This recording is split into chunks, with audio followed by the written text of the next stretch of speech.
the debate about who lost Russia, and generally people do consider that Russia indeed is, at least in the interim, lost to the process of democratization which was initiated some years ago with the fall of the Iron Curtain and the internal revolution within Russia itself. That indeed an opportunity which the West had to bring Russia into the ranks of the nations of the democratic world has to some extent been lost precisely by policy which was generated from the West. The Executive Intelligence Review, as many of you know, has been in the forefront in examining these questions, especially on the Russian issue. We have been the first to break stories regarding, for instance, the Strategic Defense Initiative, which before it became a concept in the public eye was discussed in a very thorough way in the columns of the EIR magazine. Shock therapy, even at the point when it was still a concept in the heads of some Harvard economists like Jeffrey Sachs and others, was also thoroughly diagnosed by the Executive Intelligence Review magazine, and the devastating consequences of its implementation was clearly pointed out. This has established our authority, our expertise on these questions, and therefore I think it's only appropriate that we make the first public attempts to launch the debate of who lost Russia in terms of an analysis of why we've ended up in the situation that we're in, what was exactly wrong with Western policy which has led to this, and also perhaps making a few comments about questions regarding, can we reverse the process? That is, can we again bring Russia into a developmental role in the world community and reverse the process which is now going on at a very accelerated rate. To do that, we're happy to welcome Mr. Webster Tarpley, contributing editor to the Executive Intelligence Review magazine, and also the president of the Schiller Institute in the United States, who has recently returned from an extended tour in Russia, speaking with many people in the scientific community and the political layers, who is here to give an on-the-ground picture of where actually Russia is going, and maybe make a few comments of what he sees as the possibility of turning things around. Mr. Tarpley.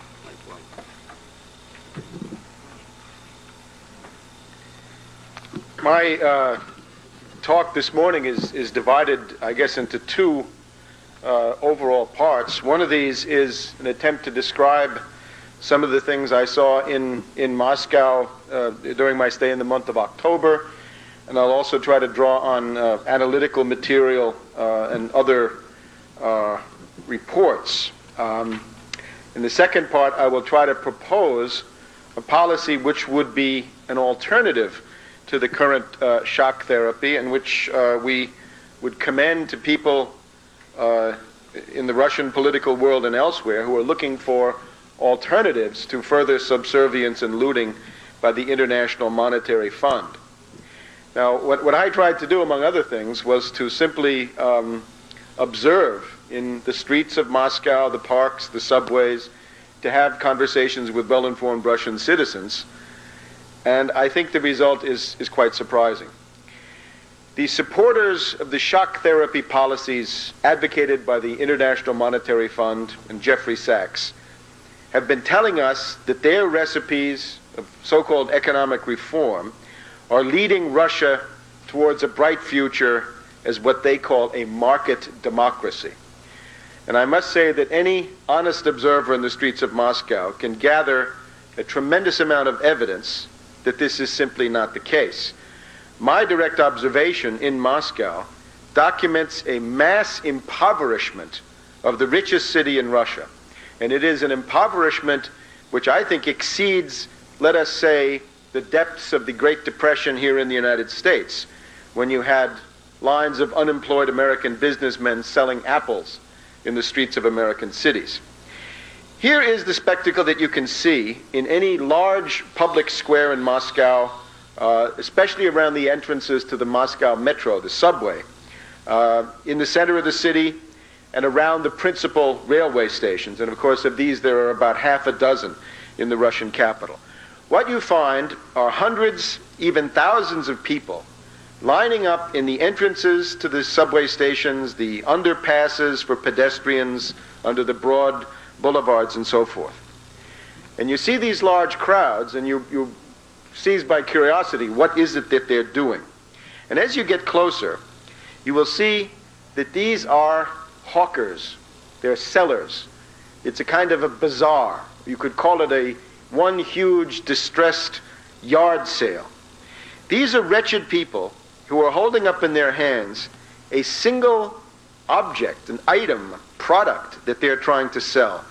You'll see people standing there with one bottle of milk, with one piece of cheese, with one loaf of bread. Sometimes people are trying to sell a pair of slippers, or a fur hat, if they're lucky, or a few pieces of fruit, a bottle of wine, or brandy. Now you can tell from the way that many of these people are dressed and from their manners that many of today's miserable sellers and hawkers were until recently members of the middle class. These are not people who have lived for decades in poverty. They are the new poor, the newly impoverished, office workers, teachers, and the like. And these are the people that under the realm of Jeffrey Sachs are now standing outside in sub-zero temperatures into the late hours of the long Moscow night.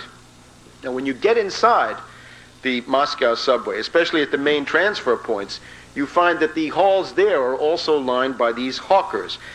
You'll find elderly people holding up 1, 2, or maybe 3 copies of newspapers, Moskavsky Komsomolets, Вечерняя Moskva, or some other newspaper. The prices are, of course, all subject to negotiation and haggling. I was lucky enough to buy a small map of the Moscow subway from an old man who had no teeth, and I paid a price of 200 rubles, I guess about 15 cents. And I was surprised that there weren't more old people. I was told that the elderly hawkers have become less numerous since last year, since many of them have simply died off. Now, in addition to the vast majority of the vendors who simply hold up some items in their hands, there are some that are more prosperous. Maybe you could call these the kulaks of shock therapy. Those are the people, the lucky ones are the ones who've got a folding table, or who can pin several copies of different newspapers up to one of their sandwich boards. But at the other end of the scale, and quite numerous, are the destitute, old people and others, who have nothing left to sell, and who simply sit on the cold pavement making the sign of the cross and imploring the passers-by to have some pity on them. Now, I would challenge the American news media, television in particular, to explain why they don't show this reality, which is the first thing that any visitor to Moscow or large other Russian city would see. I would submit that all in all, these scenes can only be compared to newsreels of the apple sellers in the Great Depression in the United States, or you might compare them to the old film clips of impoverished German families selling their poor household goods during the hyperinflation of 1922 to 1923. I have had an opportunity to travel rather widely in the world over the past 25 or so years, and I must say that I have never in my life seen anything approaching the mass public immiseration that you have in the central places of Moscow. Now, Russian inflation during 1992 was certainly in excess of 1,000%. That is already hyperinflation. There is no sign whatever that inflation has diminished during 1993. Quite the contrary. During the time that I was there, the bread price was sharply increased. The fare in the Moscow metro was also increased. And what we're looking at today, at I believe January 1st, is an increase of 200% in the rents that are paid by apartment dwellers in Moscow. Let me just give you a piece of a recent article from the Frankfurter Allgemeine Zeitung of Germany. Their reporter in Moscow, Elfie Ziegel, has written, not only pensioners, but handicapped citizens and families with children fear that they will no longer be able to pay their rents, that members of the so-called technical intelligentsia, scientists, artists, medical doctors, and teachers, will lose their homes. It will be a question of time only before the next wave of beggars and homeless will hit the streets and central stations of Moscow. That's more of an honest report than you'll find, I think, in most American papers. Now, if you look at Russia today, a poverty-level income would appear to be in the range of about 90,000 rubles.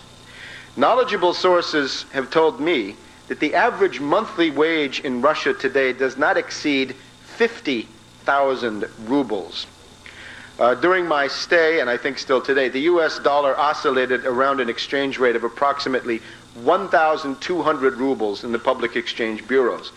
This means that as of the early autumn of 1993, 80 to 90% of the Russian population is below the poverty line. There are certainly coal miners in some politically sensitive regions like the Kuzbas who may nominally be earning 250,000 rubles per month. And I say nominally because the question for those people is, do they get paid or not? In many cases, it's clear they don't. On the other hand, the minimum necessary money to simply sustain a human organism in terms of food would appear to be about 30,000 rubles per month. Now, if you're a full professor, officially, you now make between 30 and 30,000 rubles per month. And of course, many pensioners come in well below that figure, so they starve. The extent of unemployment in Russia is much harder to estimate.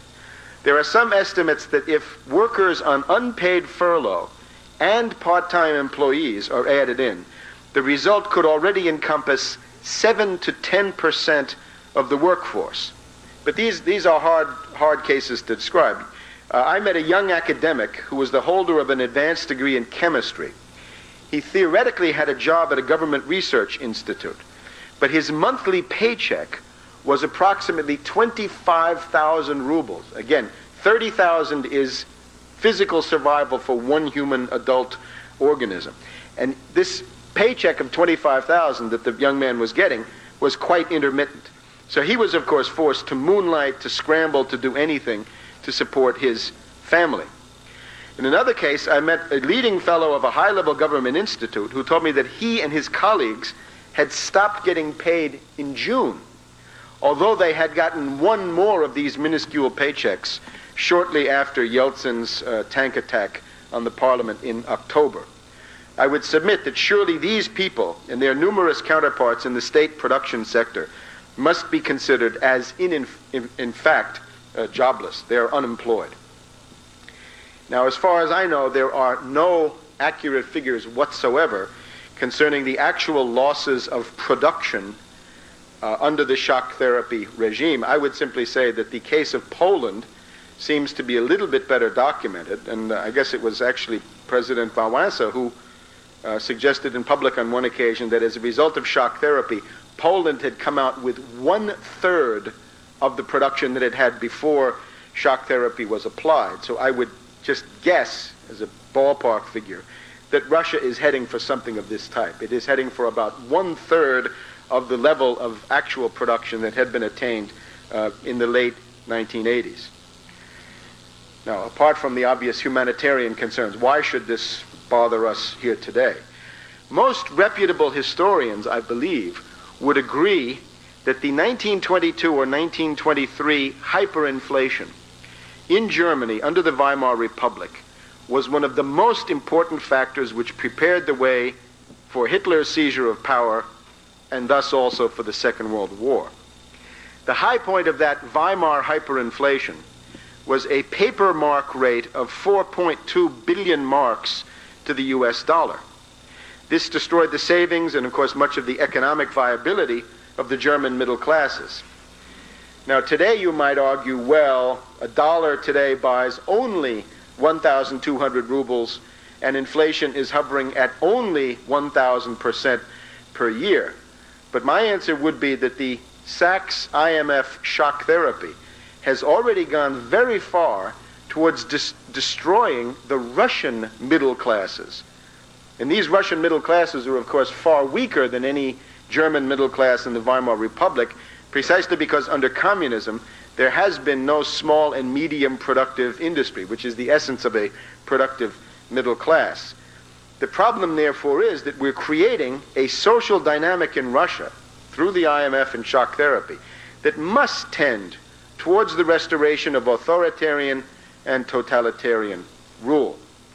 Now, at the end of October, it was already getting quite cold in Moscow, and I believe that the statistics show that this month of November is already one of the coldest in recent memory. So with that, the ruler of the real processes of Russian politics, General Winter, has come on the scene.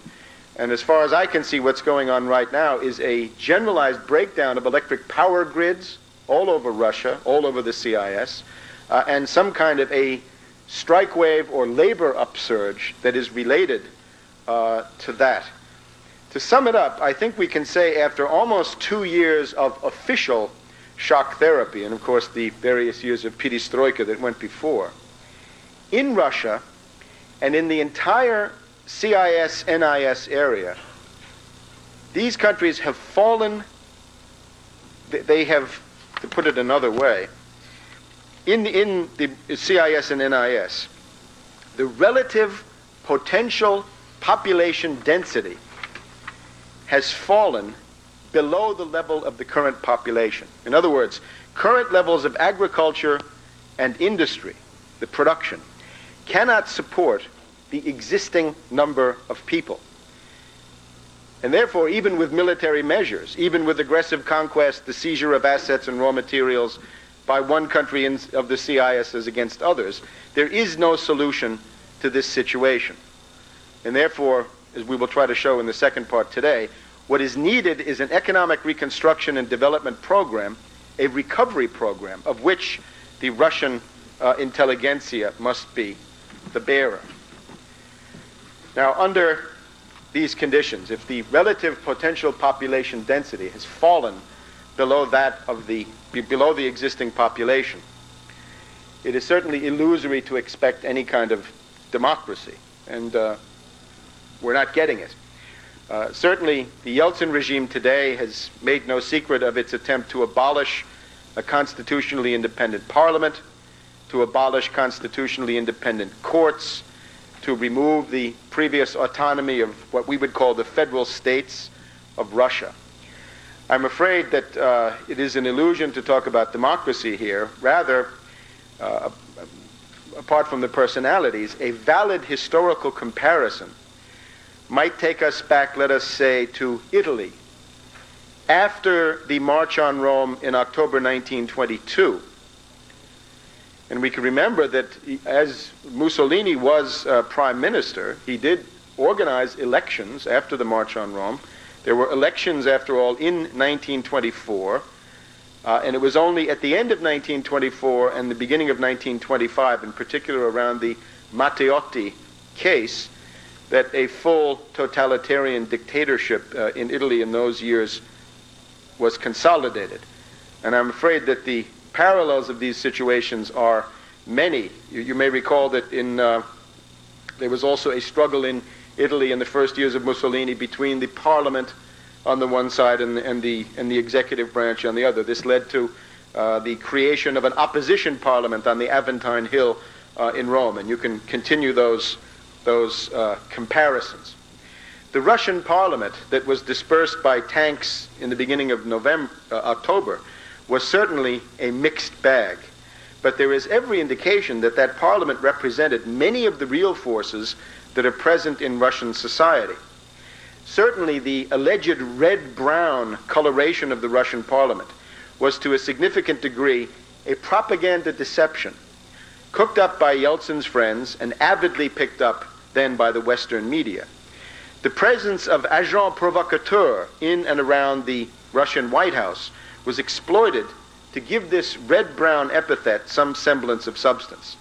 But there were a large number of anti-communist, pro-Western, anti-totalitarian deputies who opposed Yeltsin from the parliament on quite understandable political, economic, moral, and constitutional grounds. The Yeltsin regime, as you can tell talking to people in Moscow, is heavily identified with the growing power of the Russian mafia and related organized crime circles. A very important symbolic figure for this is Yeltsin's political ally, the mayor of Moscow, Yuri Lyushkov. Lyushkov sits atop an apparatus of extortion, protection money, and shakedowns, which is known to enforce its will with extreme violence. I met with one man whose close friend, the manager of a business, had been killed while sitting in his office by a sniper. And I thought, of course, well, this was political in the sense of something connected to the goings-on around the White House. And it turns out, no. The most likely explanation for this murder, which has not been solved, is that the businessman in question had refused to pay protection money to racketeers. And there are many, many such cases known in Moscow today.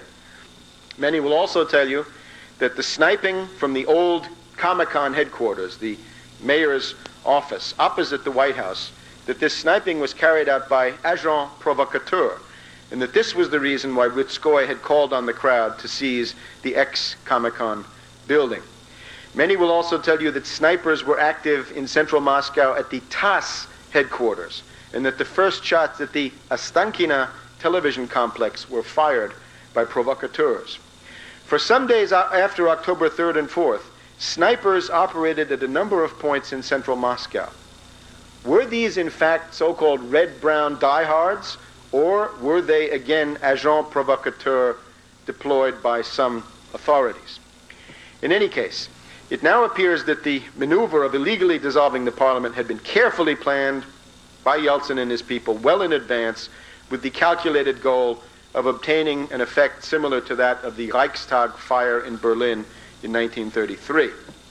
Estimates of the carnage inside the White House start at 1,000 dead, secretly removed to unmarked mass graves or crematoria. And it appears that a number of persons were executed after they had been captured. Now, in particular, I would call attention to one human rights case. One of the members of the Council of People's Deputies of the Russian Federation, and was also a member of the Supreme Soviet, was Vitaly Urazhtsev. Now, Colonel Urazhtsev had been in the Red Army, in the Russian Army. He had founded the organization or trade union of Russian military servicemen, the SHIELD or SHIT group. He founded that in 1988. He was the leader of the Reform of the Army group of deputies in the parliament. Now, at the present time, Mr. Urazhtsev is in hiding. He's underground because he has been declared an outlaw by the Yeltsin government, accused of organizing mass disorders. He is certainly one of the principal eyewitnesses to some of the important events in the October crisis. So we would certainly call upon the Russian government to respect Mr. Urazhtsev's human rights guaranteed under the Helsinki and other international accords, and certainly to guarantee his safety. This is one case of several in which people have simply been declared outlaws as a result of things that they allegedly did during those days. Now, if Nero fiddled when Rome burned, Bill Clinton giggled when Moscow exploded. Clinton's support for an unconstitutional putsch on September 21st was, of course, bad. Even worse was then on October 3rd to issue a kind of a blank check for what was clearly shaping up as a kind of new Tiananmen. We see the same mistaken U.S. policy in the visit of Warren Christopher to Moscow on October 22nd and 23rd. Without even a decent interval to let the smoke clear, Christopher arrived in Moscow with ringing endorsements for Yeltsin. On October 23rd, Christopher was the featured speaker at what I attended, and I could only call this a kind of election rally for the Gaidar election slate, the so-called Russia's choice. This was held at the Aganbegian Institute of National Economy in the southwest corner of Moscow. And if you looked up on the podium, the lineup was Christopher, Aganbegian, Gaidar, U.S. Ambassador roving ambassador Strobe Talbot and ambassador to Moscow Pickering. And there was very little time spent about the events at the White House just a few days before. Rather, Christopher's argument was, synthetically, that Yeltsin equaled democracy, equaled the free market, and all of the combinations of that. I think this is wrong policy, and it shows that some people have learned nothing from their previous support of Gorbachev. Now, I would like to focus with special emphasis on one of the groups in Russian society that has been hardest hit by these measures, which I think is absolutely critical for the future, and that is the intelligentsia. Now, you often hear analyses of Russian society saying that it's an imperial two-class system with a tiny elite and a large mass. And there is something to that, but there is indeed a middle class in Russia between the old communist nomenclatura on the one hand and the masses of workers and peasants on the other. Recent Soviet and Russian history does display, emphatically displays, a middle class or intelligentsia based especially in state-sponsored professional, educational, science, and research activity. The stratum of the intelligentsia is absolutely decisive. These are cultured people, in most cases superior to their counterparts in the United States, certainly. They're interested in science and technology, and they have tended up to now to be pro-Western. Anti-communist dissidents of the type of Andrei Sakharov typify this layer. The policy of the United States and the other Western nations ought clearly to be to cultivate the friendship of the intelligentsia for many reasons, if only because they are opinion leaders who can potentially incline Russian government and society in a pro-Western direction.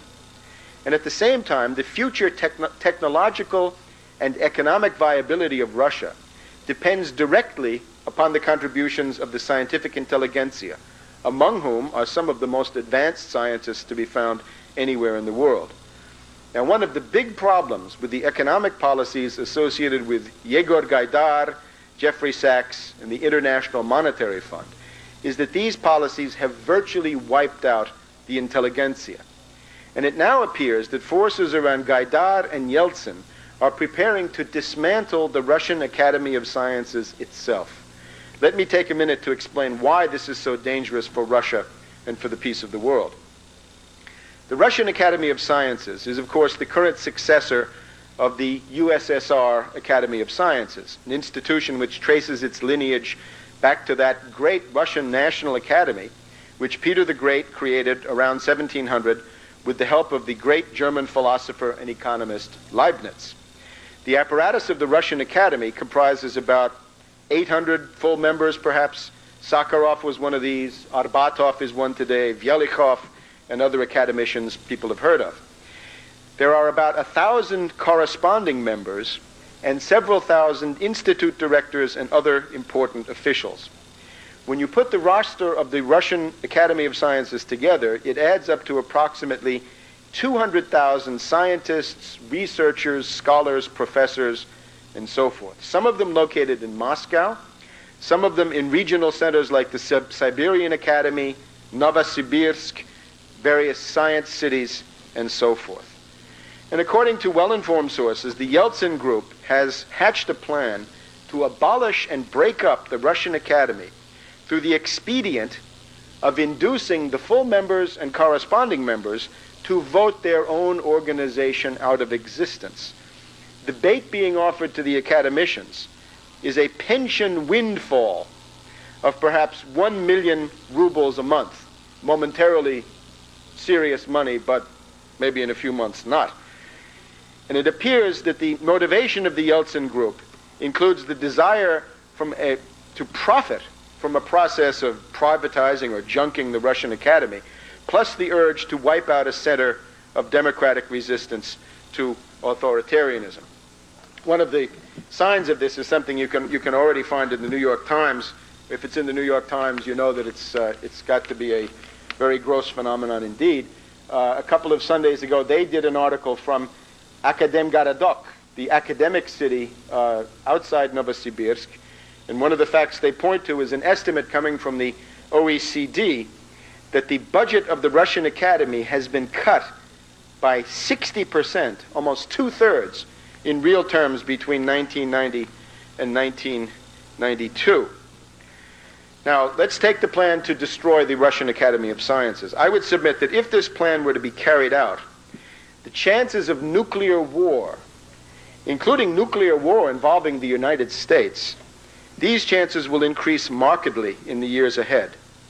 Without the scientific and engineering capabilities of the Russian Academy and its subsections, Russia will utterly lack the wherewithal to maintain itself as a modern, productive economy.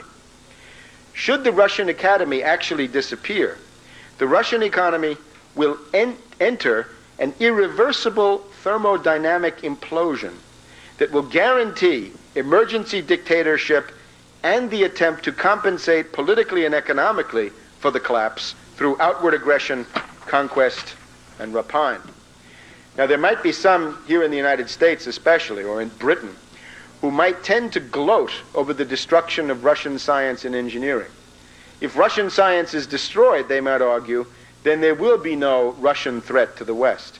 I would say that is short-sighted in the extreme.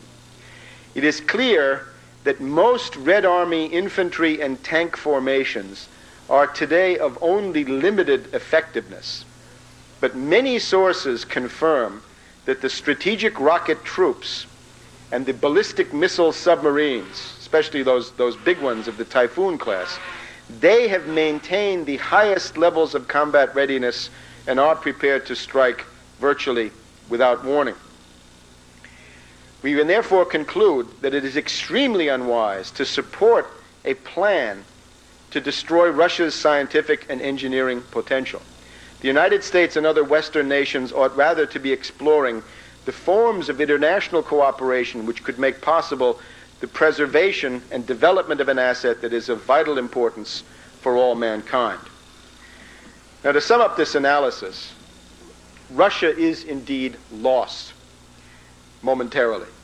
The phase of pro-Western curiosity that was observable at the end of the 1980s and the beginning of the 1990s has now been supplanted by a climate of rage and despair. A great deal of this rage is directed against the United States because of the obvious U.S. role in supporting the IMF, because of the role of people like George Soros, and above all because of the contribution of Bush and Thatcher to the present situation. And when this debate gets underway, just like in 1949 and 1950, the congressional committees were investigating who lost China. I'm afraid that we're going to have repeats of those in the coming months. The answer is going to be George Bush, Margaret Thatcher, and their policies are responsible for this looming catastrophe in regard to Russia. Or perhaps I shouldn't say George Bush, I ought to say Sir George Bush, since he's now been knighted. Now, the continuation of these policies towards Russia can only increase the growing anti-Western sentiment, which is already pervasive in Moscow elites. And this you feel very sharply. One leading intellectual complained to me that Russia is being subjected to all of the penalties that have been previously applied to the losers of world wars during this century. He said, a puppet regime, the loss of territory, economic looting, general humiliation. In the view of many, Yeltsin has overdone his subservience to the dictates of the United States, for example, in his handling of the privatization issue. Many feel that Siberia is now likely to be detached from Russia, and some think that it's going to come under de facto United States control. According to one source, the Yeltsin group in private actually has a theory about this, saying that post-war history shows that it's good to be defeated by the U.S. That Germany and Japan were both defeated, but then they got rich. So it makes good sense to go along with the policies that you find today. And everywhere, talking to Russian intellectuals, you hear the ominous refrain that it is the time for a new ingathering of the former Soviet lands. And this is directed in particular towards Ukraine, but towards many of the CIS or NIS countries, which it is alleged by many in Moscow cannot be considered to be viable states.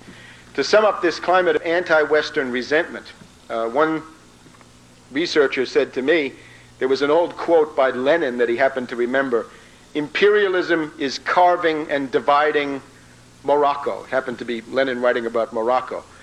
And this man then said, that's what's happening to us today. Imperialism is carving and dividing Russia. You will hear many people tell you that the Anglo-American oil cartel is attempting to dominate the governments of Central Asia, the Transcaucasian republics, and to foment separatism and secessionism among the autonomous areas of the Russian Federation. And many people will tell you that part of the Russian policy in the near abroad, in regard to Azerbaijan and Armenia, for example, is dictated in part by the perceived need of Russia to resist the encroachment of the Western oil companies. Now, I would submit that this is a very ominous climate of opinion. What I'm afraid we have in Moscow is a kind of neo-imperialist thinking set in the context of the unprecedented economic and social breakdown of a nuclear state. And I think this adds up to the greatest strategic threat that we have seen in our lifetimes. Now, this slogan that you hear again and again, the ingathering of the Russian lands, or the ingathering of the Soviet lands, this is associated with the campaign of Ivan the Terrible back in the 1500s to create a Russian empire. Other people will tell you about a theory of pulsating borders, according to which the Russian domain has collapsed but then reasserted itself 6 or more times in history. And according to this theory, we would now be between a collapse phase and a new expansion. Now, this type of thinking is very widespread, and it is associated with the tradition of Moscow the Third Rome. Let me take a minute to talk about this. Moscow the Third Rome is a slogan or label which sums up the Byzantine imperial tradition of Russia. This tradition goes back to the days of Vasily the Blind, or specifically after Vasily the Blind, the Grand Prince of Moscow, refused to accept the union of the Roman Catholic and Orthodox churches, which had been proclaimed at the Council of Florence in July of 1439. And of course, shortly thereafter, there came the fall of Constantinople to the Ottoman Empire in 1453. In those days, the Venetian Senate encouraged the Grand Princes of Moscow to assert a claim that Moscow was the successor to the fallen Byzantine Empire. And part of this claim, or part of the basis of it, was the idea that the Greek Orthodox Church in Constantinople had surrendered to the Latins, to the Pope, and so forth, but that Moscow had stood firm for orthodoxy. This is a kind of messianic religious and political claim which was articulated by the monk Philofey of Pskov, who wrote a letter to Grand Prince Vasily III, or Basil III, shortly after 1510. And here is a short quote of what he wrote. "Listen and attend, pious Tsar, that all Christian empires are gathered in your single one." That's the ingathering. "That 2 Romes have fallen, and the 3rd one stands, and a 4th one there shall not be. Your empire will not fall to others, according to the great evangelist." Now, the Third Rome outlook is deeply rooted in Russian history and society. It exists in one form in the ruling nomenklatura, or state bureaucracies, and is expressed in another form by the spontaneous prejudices of, let's say, the Russian rural population. Under conditions of crisis and breakdown, unless an alternative course of economic and scientific progress is put forward, the key institutions of Russia will tend to gravitate towards a Third Rome outlook. And this is exactly what is happening today. The tradition of the Third Rome has come to include a very aggressive and intolerant notion of nationalism. It includes a strong anti-Western and xenophobic feeling, and of course subsumes the apparatus of military dictatorship, or a dictatorship with strong military components. Back in the early 1980s, it was Lyndon LaRouche who pointed out that the old Bolshevik Marxist communist regime in the Soviet Union was already evolving very rapidly towards some new form of Third Rome state. Now, without going into great detail, it is clear that this kind of imperial spirit animates recent statements by such figures as Foreign Minister Kozyrev, Foreign Intelligence Chief Primakov, and others. There is similarly a large Third Rome component in the new Russian military doctrine. Well, what can be done? Right now, the main institution that can keep Russia together and avoid chaos is clearly the military forces. The Russian army is the most essential pillar of power left in the country. The problem is that military rule by itself only leads further into a breakdown crisis. In order to overcome the crisis, the military component must be supplemented by the scientific and technological contributions of the intelligentsia. And once again, we see that the intelligentsia as a Russian national institution is one of the keys to this entire problem. Now, we were often asked, talking to people, what's your alternative to Jeffrey Sachs, the IMF, and the shock therapy? Let me give you a number of points that I think Executive Intelligence Review would recommend as an alternative Russian economic policy that would work as an anti-crisis measure. Everything I say now needs to be taken in the context of the LaRouche program for the European Productive Triangle, which was offered in late 1989 and early 1990, and which has been, as I'll try to show you, widely discussed in Moscow. What should Russia actually be doing? Or if you were a Russian patriot today campaigning in the elections, what might a recovery program look like? Firstly, Russia must terminate the insanity of International Monetary Fund conditionalities. Indeed, Russia would be well advised to have nothing further to do with this institution. It goes without saying that such aspects of the IMF policy as shock therapy, Jeffrey Sachs, George Soros, and so forth, all of this must simply be thrown out the window. To replace the IMF line, Russia would require a dirigistic and protectionist approach to economics as nation building. Here, the necessary institution is a national bank. Notice I say national bank and not a central bank on the Federal Reserve model. Russia would need a national bank of the type created by Alexander Hamilton as the first Bank of the United States, or Henry Clay's second Bank of the United States. For people who've never heard of these two institutions, you can go to Philadelphia today and find both of them still standing not far from Independence Hall. The purpose of a national bank is to issue credit for production in agriculture and industry. For those borrowers who can meet the requirements, long-term, low-interest loans are offered in order to stimulate activities which we know contribute to real national wealth. Privatization must be subordinated to the need to maintain and expand the necessary levels of production in a world economic depression and Russian national emergency. Now, state planning of the Stalinist variety, the old Gosplan, this old planning that planned everything down to the last nut and bolt, was of course an absurd and unworkable system. But indicative planning, that is to say, the creation of a list of great national priorities, that is indispensable. This was de Gaulle's approach in France in the late 50s and early 60s. It is the best of the tradition of the Japanese Meitei. If you're interested in Taiwan, the reason that Taiwan has survived was because President Chiang Ching-kuo set up a list of national projects in the late 70s and early 80s, and we can go down the line with other successful examples.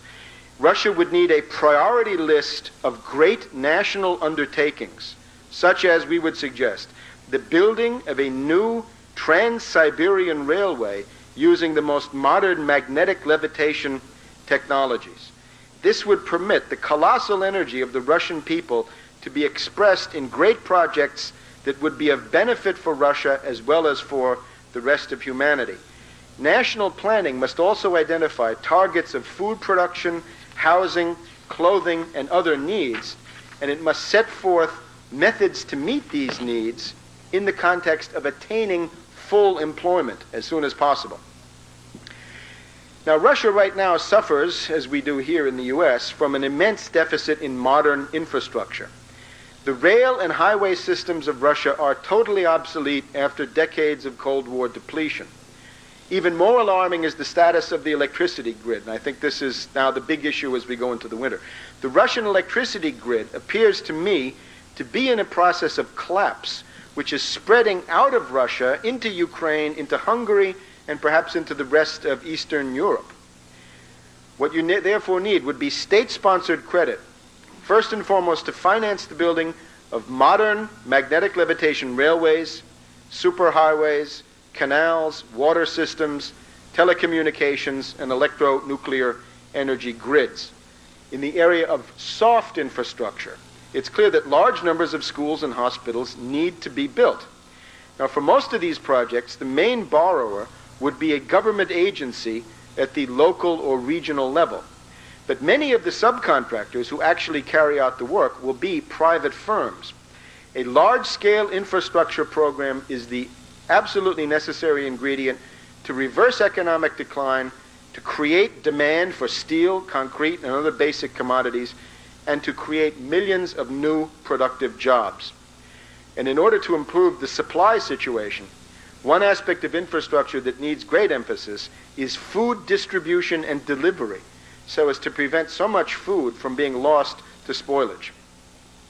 Now, a special problem for Russia, and indeed for all countries emerging from communism, is the absence of a fabric of productive small and medium industrial and technological firms.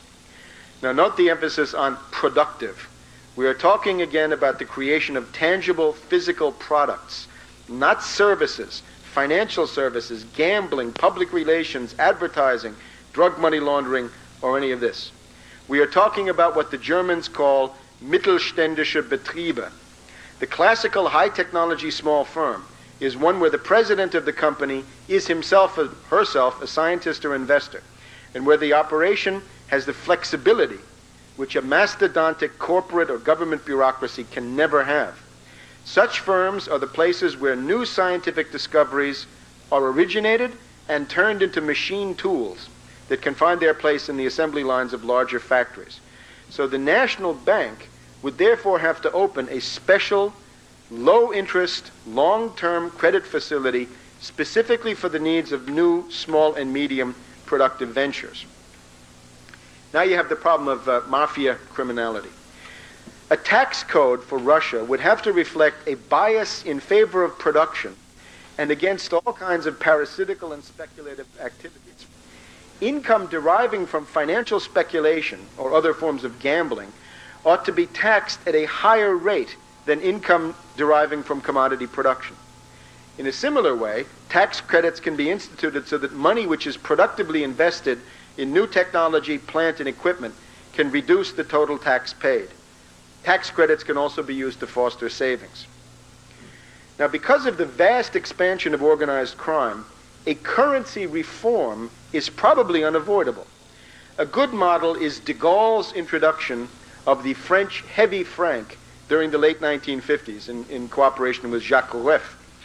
In the course of the currency reform, what happens, of course, is that all persons are required to account for currency in their possession in excess of their recent tax returns.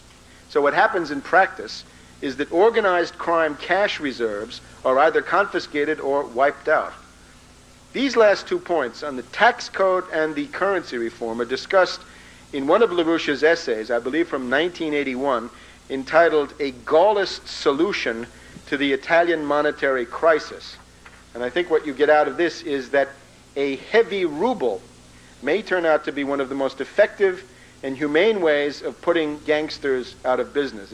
It's far more humane than other means that one can imagine in which speculators and parasites and so forth have been dealt with in Russian history. Now, Russian agriculture. Russian farms cannot keep producing for long if the prices paid to farmers are inferior to their cost of production. So the government must therefore establish parity prices for the main farm commodities. Parity prices would reflect the relevant costs of production plus a reasonable profit margin that must be sufficient to permit new investments and technological modernization. A good model here would be U.S. agricultural policy during World War II, when high levels of food production were obviously desirable for defense purposes, and these were obtained by paying farmers 100% of parity or even 110% of parity in certain cases. Now, to defend parity prices and to protect Russian farmers and manufacturers against economic warfare, dumping, and so forth from abroad, a full array of protective tariffs would be required. Protective tariffs would have to be put in place to defend every productive sector where Russia seeks to produce, to cultivate. Other important tools of economic self-defense would include capital controls and exchange controls. That would help to protect the ruble against speculative attacks of the types associated with George Soros and his friends at the New York Fed and the Bank of England. Economic self-defense is all the more important for Russia because of the looming panic crash of the derivative securities markets in the Western world. Now, because of the domination of the international markets by Anglo-American financial cartels, Russia would need to secure her own needs in international trade through a series of bilateral contracts for the delivery of goods. These contracts should establish mutually acceptable prices, not necessarily the London or New York price, but mutually acceptable prices. Examples might include a Russo-Ukrainian contract to exchange Russian oil or energy for Ukrainian grain without passing through the dollar or pound-based staple markets in London, New York, or Chicago. As you will see, one of the assumptions we make is that independent Russia and independent Ukraine need each other as sovereign allies against the International Monetary Fund, which is the greater enemy of both.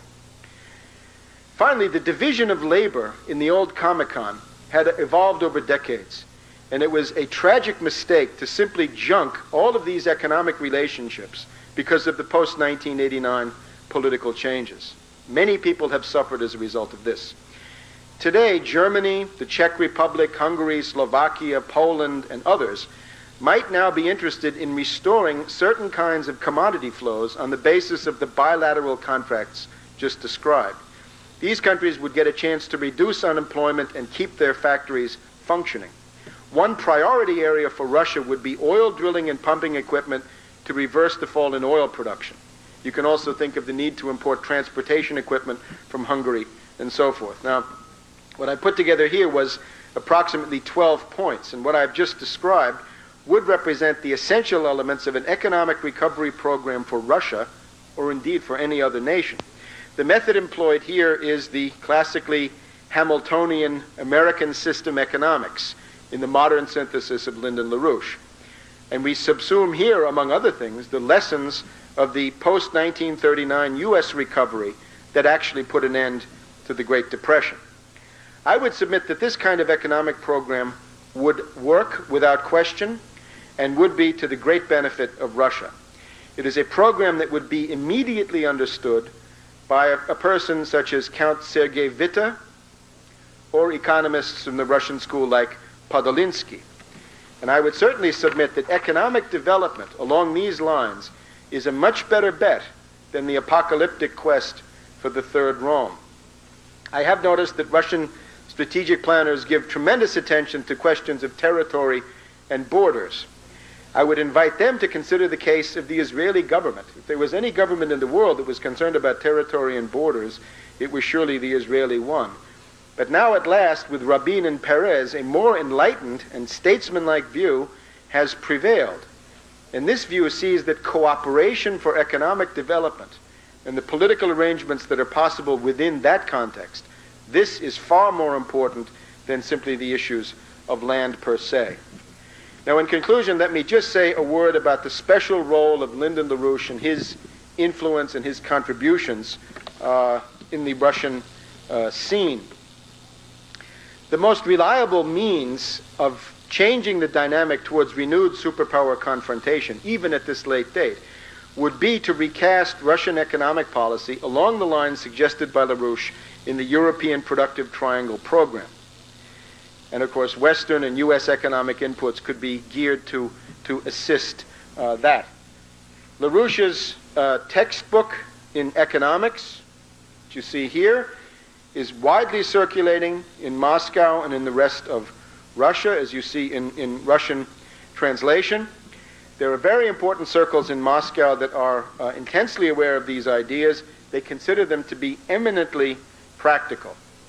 Perhaps the best barometer of the new interest for LaRouche's ideas in Moscow is the fact that Lyndon LaRouche has just been named a corresponding member of the International Ecological Academy, which was one of the first independent scientific associations to be founded in Tallinn in 1988, I believe, during the breakup of the communist system. LaRouche's new and growing following in influential Moscow circles has prepared the ground for a policy shift away from the failed Bush and Thatcher approach. And I would submit in conclusion that such a change is urgent to avoid greater strategic crises further down the road. So let me call a halt there, and if there are questions, we'll certainly attempt to answer them. And I again commend this little book to your attention, because it's working a kind of conceptual revolution among economists and others in Moscow. I was lucky enough to be present at the meeting of the International Ecological Academy where LaRouche was voted in. We also held a forum in the framework of the Economic Academy of the Economics Ministry of the Russian Federation, where some of these ideas were also put forward.